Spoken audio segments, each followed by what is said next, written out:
Un autre point important, donc, quand on fait du mapping objet relationnel, c'est de choisir sa stratégie d'héritage. Donc on avait vu qu'il y avait en gros un choix entre 3 stratégies principales. La stratégie une seule table pour toute la hiérarchie d'héritage, une table par classe et une table par classe concrète, et qu'on pouvait évidemment mixer ces stratégies dans certains cas pour des besoins très spécifiques. Donc à ce jour du standard, le standard impose un support par les implémentations d'uniquement 2 stratégies. La stratégie single table, celle où on avait indiqué que c'était la plus utilisée, mais aussi la stratégie une table par classe, dans lequel on a des jointures sur les clés primaires. La stratégie une table par classe concrète, qui était la stratégie qui ne laissait pas la possibilité d'avoir des associations polymorphiques et qui rendait difficiles les requêtes polymorphiques, peut être supportée, mais n'est pas obligatoire en termes de support par les implémentations de JPA. Donc, ce qu'on avait vu, c'est que la stratégie une table par classe, c'est par hiérarchie d'héritage, c'est la plus utilisée. C'est la valeur par défaut dans JPA, si on ne choisit pas de stratégie particulière. Elle est performante et permet le polymorphisme. Par contre, il y a beaucoup de valeurs nulles dans la colonne si la hiérarchie est complexe. Comment est-ce que ça va se déclarer en JPA?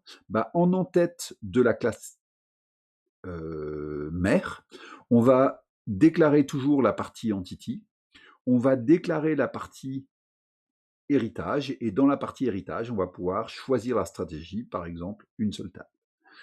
Dans les sous-classes, elles vont toujours devoir être taguées attentity. La notation attentity ne s'hérite pas, donc il faut bien mettre attentity dans les éléments de base. Et puis on va pouvoir spécialiser la discriminator value. La discriminator value, c'est la valeur qu'on va mettre dans la colonne type, cette colonne qui est rajoutée pour être capable de filtrer sur un type particulier. Donc par défaut, ce sera le nom de la classe, mais si par exemple on veut uniquement une chaîne de caractères, on va pouvoir le mettre en disant je veux une discriminator value ici qui sera égale à E. Ça veut dire qu'une instance d'employé, quand elle va être stockée dans la table personne, dans la colonne type, elle aura comme valeur E. Si on choisit une stratégie une seule table pour une arborescence d'héritage, par défaut, la table a le nom de la table associée à la classe racine de la hiérarchie, ça paraît assez naturel. Et puis, on a cette colonne discriminatrice où on va pouvoir spécialiser le type de cette colonne discriminatrice en décidant si c'est un entier ou une chaîne de caractères. Et puis, on va pouvoir fixer le type, mettre une définition SQL pour créer cette colonne, la longueur, si c'est une chaîne de caractères, etc., etc. Donc, on va pouvoir se retrouver en en-tête de la classe avec quelque chose comme ça, attentity at inheritance, mettre une stratégie, sinon par défaut, c'est la stratégie single table, et puis définir la structure de cette colonne supplémentaire qui était ajoutée en disant elle va s'appeler truc, elle sera de type chaîne de caractères avec une longueur 5. Ce qui nous permettra, dans les sous-classes, d'utiliser la valeur discriminator value pour savoir quelle valeur on va mettre dans cette colonne. Par défaut, c'est le nom de la classe. Donc, une table par classe, c'est la deuxième stratégie. Elle va nécessiter des jointures pour retrouver les propriétés d'une instance d'une classe. Elle a aussi une propriété discriminatrice qu'on va pouvoir spécifier. Et donc, en fait, elle ressemble beaucoup à la précédente. La seule chose qui va changer, c'est la partie join ici, plutôt de single table. Donc en fait, ce qui est déroutant, c'est que juste en changeant quelques caractères, on voit bien que le mapping n'est pas du tout le même et qu'évidemment, les performances selon les types de requêtes qu'on va mener ne seront pas du tout les mêmes. La dernière stratégie, qui est optionnelle, la stratégie une table par classe concrète, on avait dit, elle est peu recommandée car elle ne permet pas le polymorphisme des associations et limite le polymorphisme pour les requêtes. Chaque classe concrète correspond à une table qui est totalement séparée des autres tables. Toutes les propriétés de la classe se retrouvent dans la table.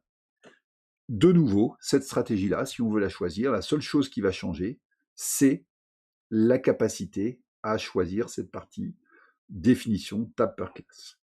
On va pouvoir spécifier toujours pareil, au niveau des classes filles, le nom des tables à générer, si on le souhaite. Par défaut, si on a une entité qui est abstraite, évidemment, une fois qu'elle est annotée entité, on pourra faire des requêtes sur cette entité abstraite, c'est ce qu'on appelle les requêtes polymorphes. J'ai pas de problème là-dessus. Donc si j'ai une classe personne qui est abstraite avec des employés, des sous-traitants, etc., ça ne m'empêchera pas de refaire une requête où je vais dire donne-moi tous les employés tels que, etc. Les éléments un peu précis, la notation attentity ne s'hérite pas, contrairement à l'ID. L'ID, on a besoin de le définir uniquement pour tout en haut de la hiérarchie d'héritage.